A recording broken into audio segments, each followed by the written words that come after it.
Hey guys, Aurea here from Samba Kennels. Happy to be talking for the third time to Big Tymd Media with my friend Dustin. He came here to check on my dogs, say hi, and a big surprise that I'm not gonna say right now, but thanks again, Dustin, for having the honor of your presence here at Samba Land. Definitely. Well, thanks for having me. I always enjoy coming over here because I'm a big fan of your dogs and you as well. So thanks for having me. So I think we haven't spoken since it's been about, what do you think, about a year? I mean, we've talked, but since our last interview, maybe. I think it was, actually I think you came here November. Okay. It was, huh? November 2023. Yeah. Or 2024. Yeah, it's been... No, 2023, yeah. I have to check the date we uploaded the last video, but it was around then. But since then, you know, the last time I came, Claus was kind of your main guy, the main stud here. But since then, I'm not saying he's not, but you've also added some other dogs to the Samba land. Yes. Yeah, so give us an update on what's new here. Yeah, Dustin, you've seen all my progress all the way back from, I think, 2021. That's when you made my first interview. I think you actually were the first channel I've ever given an interview, my first interview as a bully breeder. And here we are again, 5 years later. Yeah. I had just actually 4 years later, because I remember you saying, there's a picture of you laying with Chuck. Yes, yeah. Chuck was my first and my only male for a little while. So yeah, it's very nice to be here 4 years later. And you've been always supporting me, supporting my program, supporting my dogs. And now you've seen it. I told you, I'm gonna have big things coming up, and I had a plan, and I stuck to my plan, and here I am. I always had the plan to put Brazil on the map in America and in the world. I think that I had a vision. My vision was very, very certain to what I needed and what I wanted, where I wanted to get, and I knew it was gonna take time. But doing everything consistently, repeatedly, having the vision, having the efforts, and dealing with ups and downs, because in 4 years I had a lot of ups and downs. I changed the route a few times, but my focus was always the Brazilian dogs, and here I am. I guess I can say that I reached my goal to be one of the most important camps with the Brazilian bloodline in America. Well, I think it was brick by brick, everything that I built for my program, it started working out. I mean, I brought Klaus. He was a huge, phenomenal success. I had many people wanting to use him. And what I said in the other interview that we talked, the last one about a year and a half ago, I told you, and I said, hey, everybody wanted to try or Merle, and I was the crazy one to bring this amazing, outstanding looking dog, different wow factor dog, and he was a black fawn. He is a black fawn, meaning it's a color that most breeders would want to be away from, and all of a sudden I have this stud with the most amount of inquiries that I've ever had in my whole life. That I ever heard of, and that was really, I think, the jump start for the whole wave to become steadily growing. And I think the reason is because one of them is because I brought really good dogs. I brought females, I brought males. I started championing them out. But my second big move was Tractor, that I took to ABKC, and in only 2 days he champed out. So little by little, and then bringing some females, and then breeding these dogs, and people started seeing the results, amazing puppies and amazing temperament. I think the best thing that I did throughout this process because I think one thing depends on the other. Is not only bringing the dogs, but educating people. So I did a lot. I was always educating people on lives or on my reels, on my YouTube channel. I was always speaking on these dogs and the benefits and the differences between the bloodlines from Brazil to the bloodlines from here. And the dogs mainly speak for themselves, so I guess that they started little by little catching a lot of people's eyes and hearts. And then every time I would bring someone, it was always one dog better than the last one. So the community already started creating certain expectations coming from me. Who is she gonna bring next? Who she's gonna breed to? So I had a path that I wanted to follow. I did it consistently. I made some mistakes like we always do, but I think that I made more.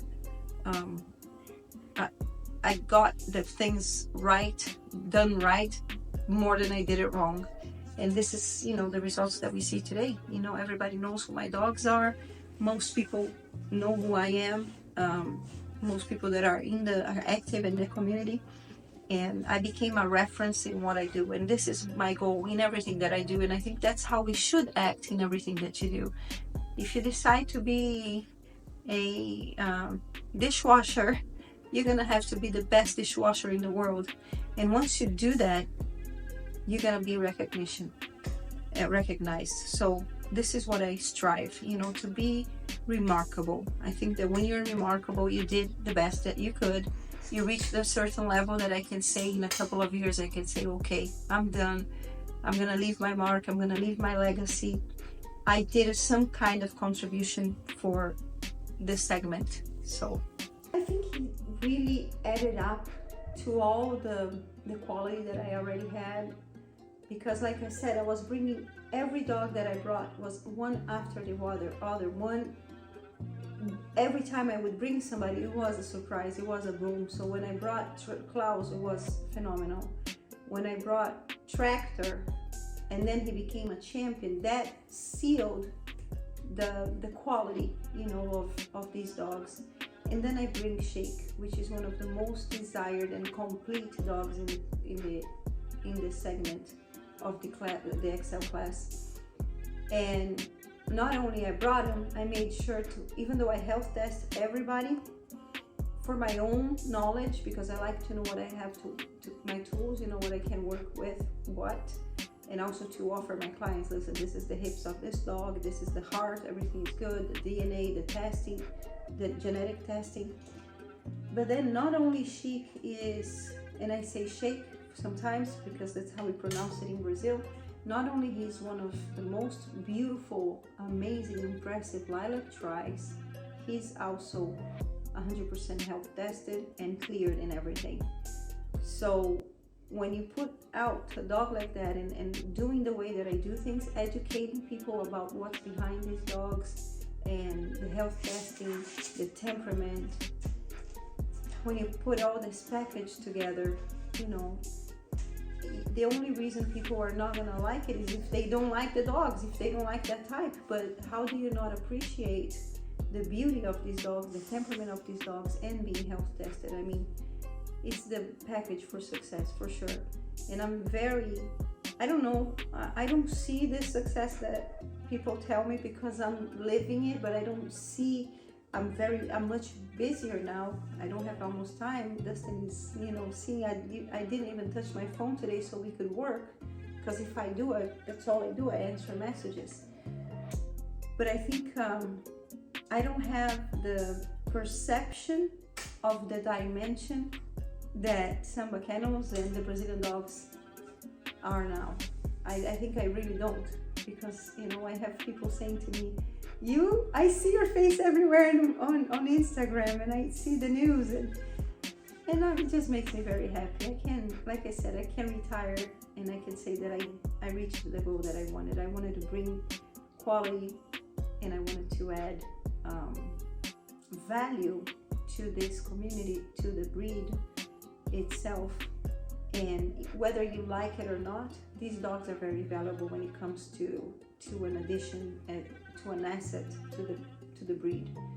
So it's not about taste, it's about real quality. And when I say real quality, taste is irrelevant. We're talking about dogs that they fit the standard, they're health tested, they have great temperament, and they have amazing looks. Even whether you like it or not, they are that. And I think that's valuable for the breed. I think part of breeders will, not everybody, because like I said, a lot of people love us and a lot of people hate us. So I believe it's more a matter of empathy. So the ones that, I don't know if that's the word, but if the ones, I see a lot of people that didn't like the look of these dogs. And I swear to God, when I started, that was not the kind of look that I was going for. I was going for more like Chuck Norris, and that's why I bought Chuck Norris. And the Brazilian lines, and I promise you, Dustin, let's talk again in 1 year. You're gonna see how many people more are going to start importing or adding Brazilian bloodlines into their program. Because there's something that's very curious about these dogs. They are so extreme that they look a little weird when you first see them.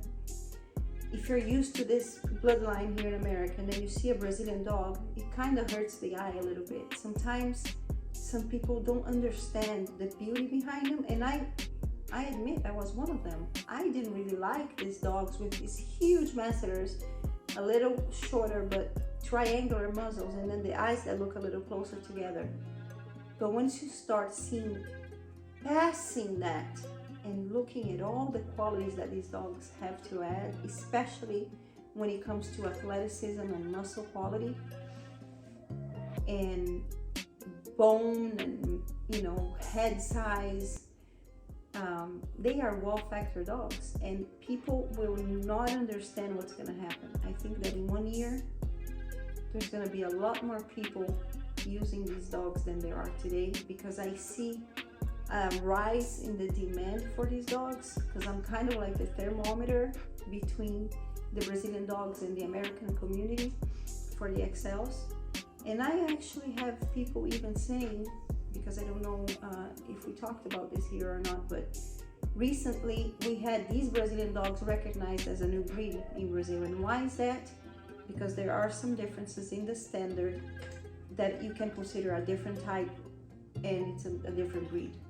And when you say what's a type, well, if you see a Brazilian dog, anyone that's watching here that's been in this game for a couple of years, if you see a Brazilian dog, people are already saying that's a Brazilian dog.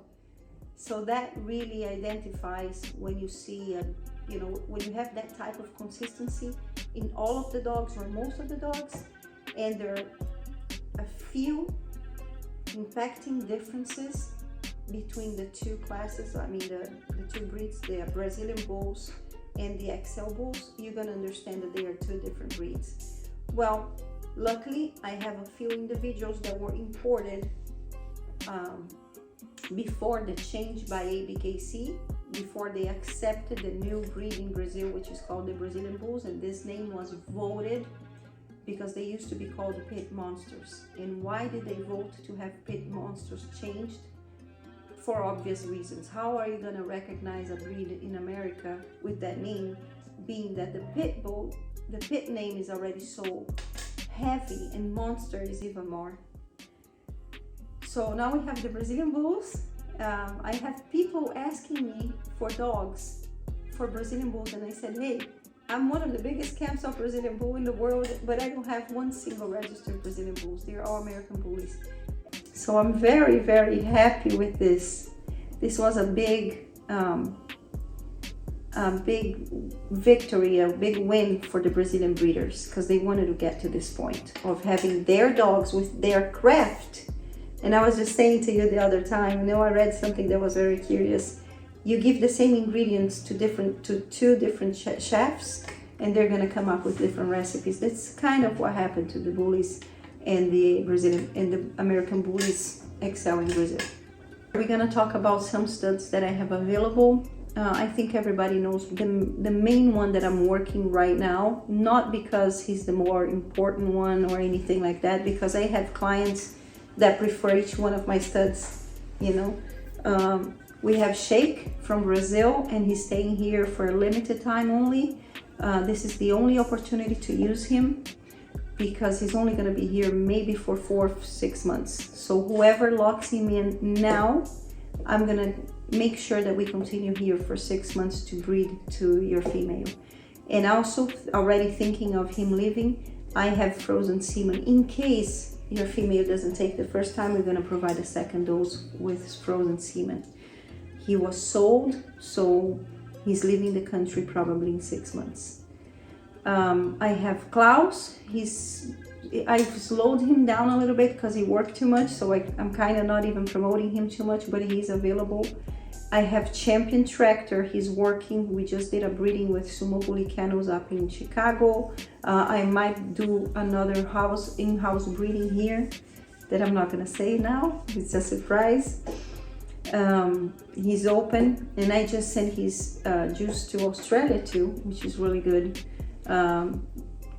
We got 10 puppies from Tractor, and I think 9 or 12 from Klaus, or the other way around, 9 or 10 from Tractor and 12 from Klaus. Yeah, Nice. it was big litters for, you know, frozen semen. It's amazing.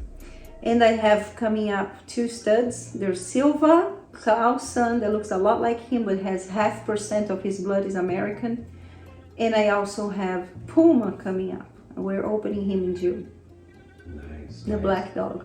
And if people want to get a hold of you, what's the best way to reach out to you? The best way is through my website. It's sambakennels.com. There are some forms there where you can check the puppies, the new breedings, and in the new breeding there is a form for waiting lists, or you can reach out to me via Instagram, Facebook. But it's important to say that I do not discuss any kind of sale in those platforms. Definitely.